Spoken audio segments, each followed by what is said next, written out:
What's up, guys? Mike here again. I want to talk about some stuff that most investors, value investors don't like talking about, which is charts.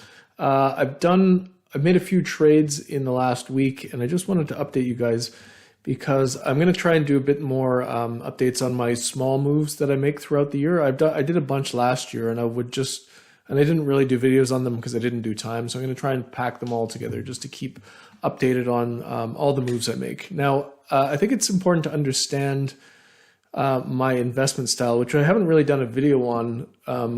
You can kind of get an idea of it by my other videos. But one of the things that I do is that I'm primarily a long-term investor, right? So about 80% of my portfolio is designed to hold up over the long term. I leave it. I buy stuff that I think are great businesses, and I try and look further out than the market looks, right? Market usually looks, a year, maybe 2 years max into the future. So if you can look 3 to 5 years in the future, sometimes you can gain an advantage where the market's seeing just pricing things based on short-term impacts. So that's 80% of my portfolio. That's, the ASOS, Stone Co, Alibaba, Flow Traders, all the stocks I do videos on.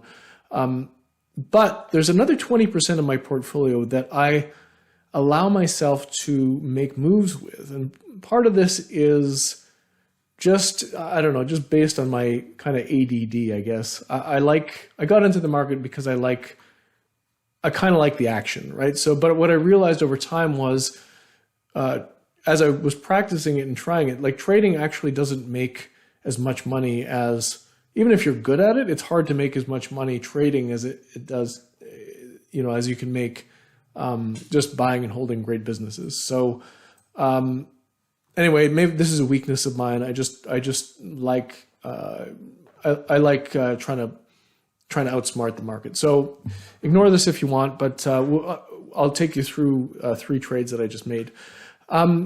So what have I done here? I've actually bought some S&P futures. I bought some Google, and I bought some more ASOS.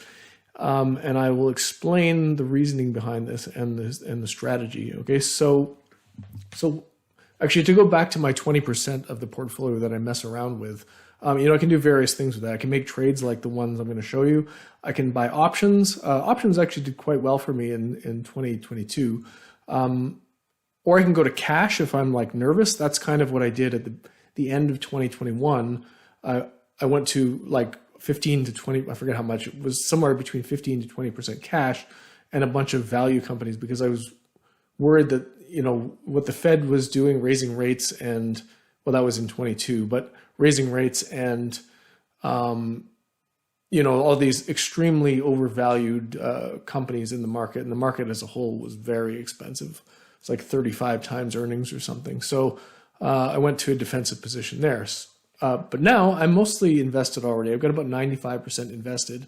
But what I've done here is I've taken, I have a CFD account, which is synthetic. It's like synthetic products. So I can basically trade futures through this account, but they're not actually futures. So I don't have to worry about rollover and stuff like that. It just makes this CFD account with CMC markets makes it very easy to if I want to trade gold, silver, futures, currencies, whatever, I can just do it through this account very easily. So I have bought S&P futures, I bought some Google, and I bought some ASOS, like I mentioned. This is roughly equal to about 20% of my portfolio.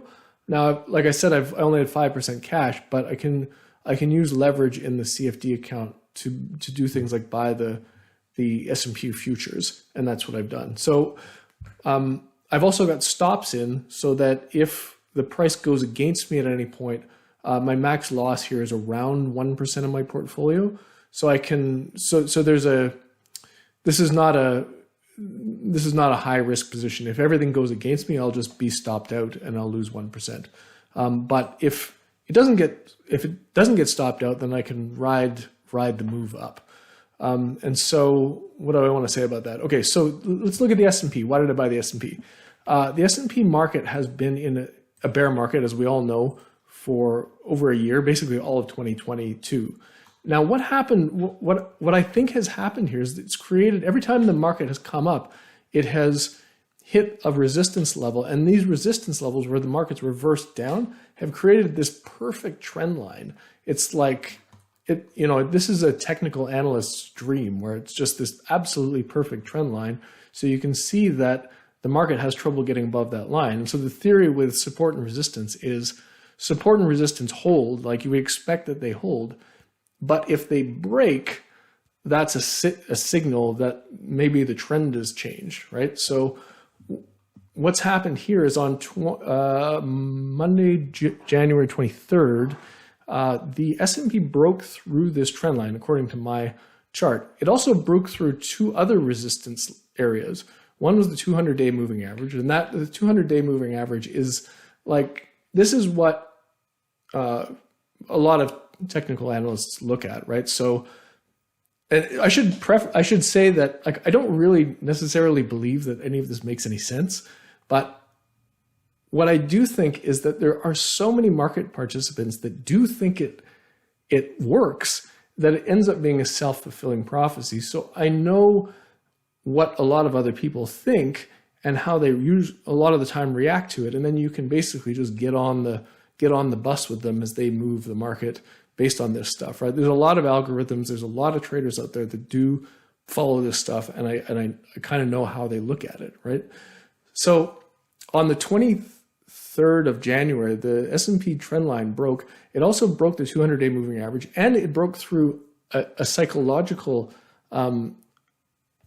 bit of resistance, which was the 4,000 number. So we have these three really heavy pieces of resistance, and it broke through. And then what happened, right? A lot of the time when things break through, they just come back down. Other traders will sell into that stuff and make them reverse, right? But what happened is on the 25th, the price came back and retested those support areas, and it held, right? So my trading style is I look for support and resistance. It can be a trend line or it can be flat horizontal.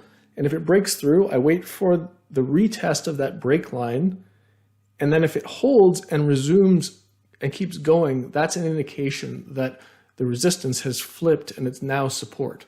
So my view now is that we have all those things that used to be resistance are now support. We have the trend line support, we have the 200-day moving average, and we have 4,000. Those are all support. So if the price of the S&P comes back down to that level, it may hold, right? Because that's where people go, oh, that's the support line, and then they all start buying.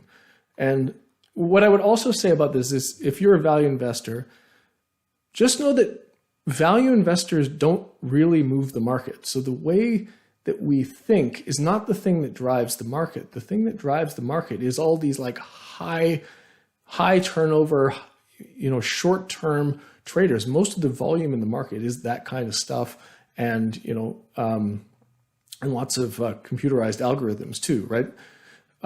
So just don't think, oh, this is stupid from a value investing perspective, therefore it won't work. Because like if you look at Warren Buffett, I mean, how many purchases does he make? One every 2 years, maybe, himself. And so he's not moving the market. He's not having any impact on these prices. And so a lot of the value investors like us aren't actually influencing the price. Anyway, that said, what else am I doing here with the S&P? Okay, so we've got the three resistance that have all broke. They've held, and now they've resumed off. And I bought, I think, at 40.70 on the futures account. And is that all I want to say about that? Okay, yeah. So that's the majority of the trade, right? So I think that's about 13% of the 20% that I have is those S&P futures. If it drops down below those support lines, I will just get stopped out. So that's that. And then Google, I did buy some Google, which is a company that I've always wanted to own. Right? It's just, I think this is, I'm not going to do a in-depth research bit on Google, but the quick version is this is like maybe the best company on the planet. I love YouTube. Look, this is great. Like YouTube makes it so easy for me just to connect with all you guys. And Google gets free content. I have a great time. I have the potential to make money if I'm good at YouTube. I'll never make money, just to be just to be honest.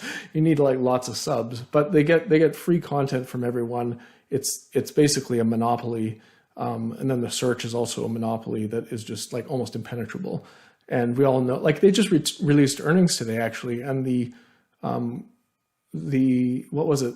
The revenue year over year was, if you take out all the US dollar fluctuations last year, it was a 7% year over year gain in revenue. And that's supposed to be in the low part of the advertising cycle. So, I mean, this is a phenomenal business, right? If that's the low, if that's the worst they do, like that's a really good, bad quarter for any company, right? Still making billions upon billions in cash flow. But I'm not going to say more about Google. It's a phenomenal business. We all know it. You guys probably own it. It's just like one of the best businesses there is. So what did I do with Google? I bought around 101.50, I think. And I was a bit preemptive because I thought that, as the S&P goes up, it will basically take everything with it. And Google is one of the main components of the S&P. So I just think, oh, this one's going to go up. It did eventually break out on the Facebook earnings, and now it's pulled back a bit to 104 or something after hours today. But basically, I'm in at 101.5. If it falls to around 97, I'll get stopped out. Again, small loss. It's about a 5% position, equivalent to that. And then the last one was ASOS, and ASOS might be the best trade of all of these. Now, if you've seen my other videos, I follow it pretty closely, and it has created a very clear support and resistance line around £8 on the UK, on the London exchange. In the US, that's around $10. It's a little bit less, about $9.50. And so I'm in at $10.11. I've added to my position. That's about a 2% portfolio position. And it's the same idea. Now that support line has flipped, and now the £8 line is actually support, right? So if the price comes down, I would expect that this support holds, right? So I don't know if I mentioned it, but the idea with support and resistance is they tend to hold, but if they hit them a bunch of times from the top or the bottom, it tends to weaken them because, like, just think about it. For example, like with Google, I know a lot of people said if it goes to 100, I'll buy it, like when it was coming down. And so as soon as it comes down to 100, a bunch of people buy it, and then it goes back up again. And then it comes down to 100 again, and then a bunch more people buy it because they saw, oh, that was the low last time. I'm going to buy it again. But then eventually the buying, if it comes back down again, maybe it breaks through because all the people who wanted it at 100 have got it now. It breaks through and falls. And that 100 becomes a psychological support on the other side now. So when it comes back up to it, it hits it again. As we've seen, where is it? As we've seen in, October, it came back up and hit around 100, got knocked back. In late November, early December, it came back up to 100, hit its head, came back down again. Then it came back for another run in January, and it's broken through now. So same idea on the other side. But quickly back to ASOS, they've actually, there's a 200-day moving average that is going to act as support as well. So I haven't decided where my stop is on this one. It's got to be at least under the 800, but I might put it under the 200-day moving average. But those are kind of my three trades that I've made. Actually, I want to throw in another one here. I had, what did I have? I got cut off there. So my last move, I'm going to just touch on, just so I can clean up the things that I've done in January. I did buy another company actually, but I'm not going to post a video on it yet because I'm not sure I'm done buying. But I did trade out of BABA a little bit. If you've seen my video last year on BABA, I don't know what it was, March, the price came down to 75 or something, and I flipped a bunch of my shares for long dated calls for January 24 calls at $80. And what I did was, as the price came back up here on this big run from Alibaba and most of the Chinese shares from like 62 to 120, I got rid of some of my leaps because I thought that, there's some pretty strong resistance here at about 120 for BABA. And also that's quite a long run it was just on. It basically doubled in a few months. So I thought we might get a pullback, and I just wanted to unload and take some of the profits. So that's kind of what I did with BABA. Not a big deal. It was just, I don't know, it was maybe 10% of the shares on the leaps. And so, yeah, just to update you, that's what I did. I may get back into those. My goal would be to get back into January 25 leaps at $80 or whatever it was, maybe 90, something like that, as the price of BABA comes down towards support again around the 93 to 100 range. If it gets there, it might not get there and I might not get the trade, but that's sort of what I'm looking at. But I think that is, now, I don't know. If you guys don't like these videos, just let me know, because I try and do value type conversations here on the channel. But I am doing some of this stuff on the side just to keep myself interested. And I'm not sure, it's probably not smart, like I said. But the bottom line here is, I think that the S&P, and this is a very unpopular view, I've realized by looking online and talking to people or listening to various macro people. But my bottom line here is I think that we've broken out of this bear market. So we're either in a very extended, in like a big bear market rally that I expect to probably continue, or we've flipped into a new bull market that everyone hates and nobody wants to believe in. And usually, like in my experience, that's sometimes when it happens. You get bull markets when everyone thinks that's impossible, right? Like that is what happened in 2020. Like there was no reason we should have a bull market between April and December 2020. The whole world was closed and every company was taking it on the chin. Not every company, but a lot of companies were taking it on the chin. Economies, like there was no reason for that, but it went up. And so I don't necessarily believe that the economy and the stock market go in the same direction. I've learned that lesson a few times in my life, and I've been on the wrong side of that a few times. So, but if I'm wrong, like I said, this stuff will come back down and I will get stopped out and I'll lose 1% of my portfolio on these trades. If it doesn't get stopped out, then I'm going to ride it up until I maybe see that the sentiment has changed. As soon as everyone gets in the bull market boat, I might get rid of these positions if this happens. So anyway, limited loss. I can ride it on the upside. That's sort of my strategy here. Yeah, I think that's it for now. Pretty long video, but I'll try to do a better job of keeping everybody updated on my moves this year. And yeah, thanks for watching, guys, if you made it this far, and I will see you in the next video.